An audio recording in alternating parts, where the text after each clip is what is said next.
अगर आप भी चाहते हैं नए वीडियो एवं नए ऑडियो देखने एवं सुनने के लिए तो हमारे गोल्ड स्टूडियो चैनल को सब्सक्राइब जरूर करें एवं बेल आइकन दबाना ना भूलें।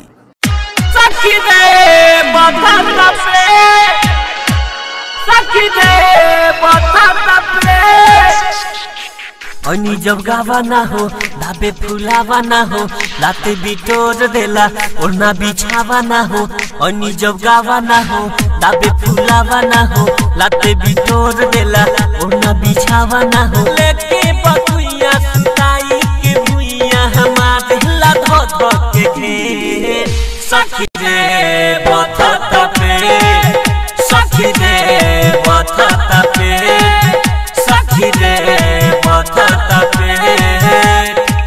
अनि जब गावा ना हो दाबे फुलावा ना हो लाते बिटोर देला ओढ़ना बिछावा ना हो। लेके बकुइया सुताई के भुइया हमारे ला धो धो के घेर सखी रे बथता पे सखी रे बथता पे सखी रे बथता पे।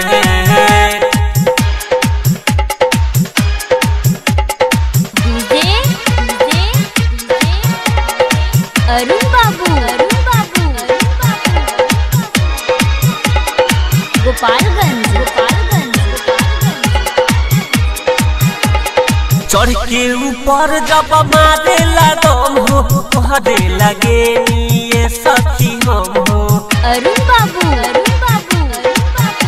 हाँ चढ़ के ऊपर जब मारे दम हो तोहरे लगे ये सखी हम हो।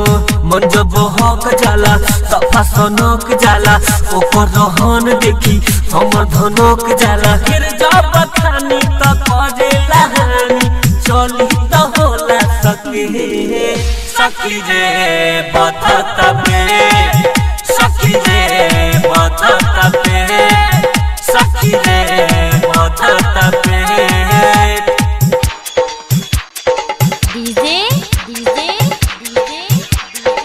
अरुण बाबू गोपालगंज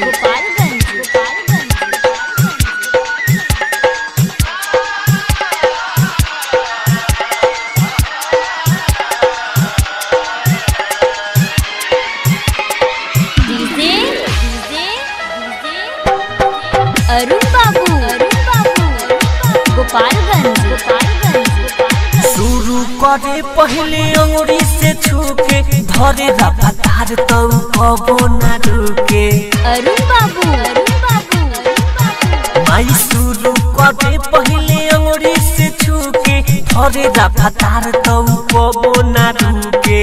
भला तू खाला सखी करिले हाला सखी दाबी के मुंह हमर रात भर खाला सखी। पानी हमर अबर मारे हबर हबर होके ना ओकरा से वे सखी रे बथता पे सखी रे बथता पे सखी रे बथता पे।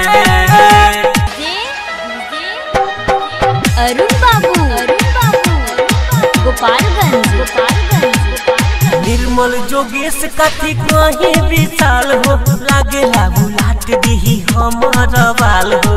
अरुण बाबू ये सखी यूसुफ जोगेश कथी कहीं विशाल हो लागे लागू लाट दी हमर बाल हो।